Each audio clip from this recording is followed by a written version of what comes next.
Radio Kent. Before we go, let's talk more about Black Friday. Of course, it's today. Non-essential shops are closed, but of course there are lots of deals to be had online. I've had a gazillion emails that I saw when I woke up this morning. I've not looked at them yet. But how do we keep our data safe and secure while we are shopping online? Well, joining us to discuss this, Jamal Ahmed, former founder even of Kazient Privacy Experts. Jamal, thank you for being here. And I know a lot of people are worried about privacy at the moment. So how do we know if we're on a site that we can trust? Good morning, Anna. I hope you're well. Thank one you. of the things I teach students on my 12-week program is basic cyber hygiene. And if we follow these tips for the basic cyber hygiene, simple but effective tips, we can all stay safe online. So the first thing is make sure that your device, whether it's your laptop or your mobile phone device, that you've installed all of the latest updates. Now, if you install all of the latest updates, you should have an appropriate layer of security.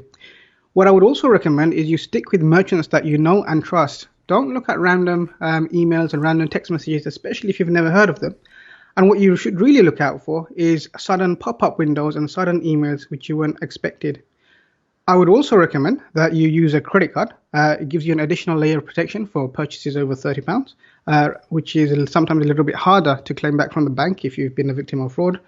And you should definitely not use public Wi-Fi unless you have a VPN. And of course, a VPN is a virtual private network, which means that it creates a tunnel between your device and the internet so other people can't see inside. Make sure you never email your card or your bank details to anyone. And when you do browse on a website, make sure it's secure. And the best way to do that is to look for the lock sign on the top left by the browser window. I never do that. Okay, I will do that from now on. Yeah. So you mentioned using a credit card. Is it also better to use things like PayPal or Apple Pay and things?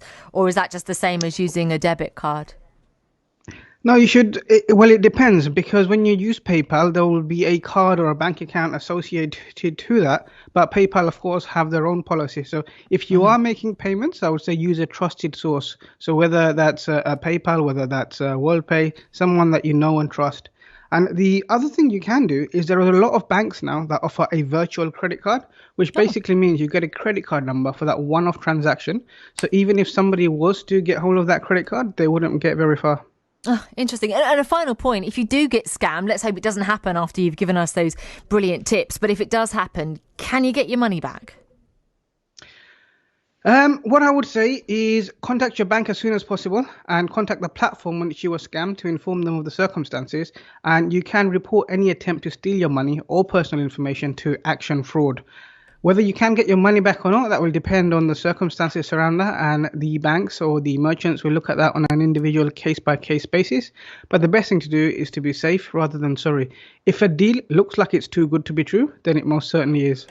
On that very wise point, listen, thank you for bringing us the latest today. That's Jamal Ahmed, founder of Kazient Privacy Experts. Lots of points to bear in mind if you are online shopping today.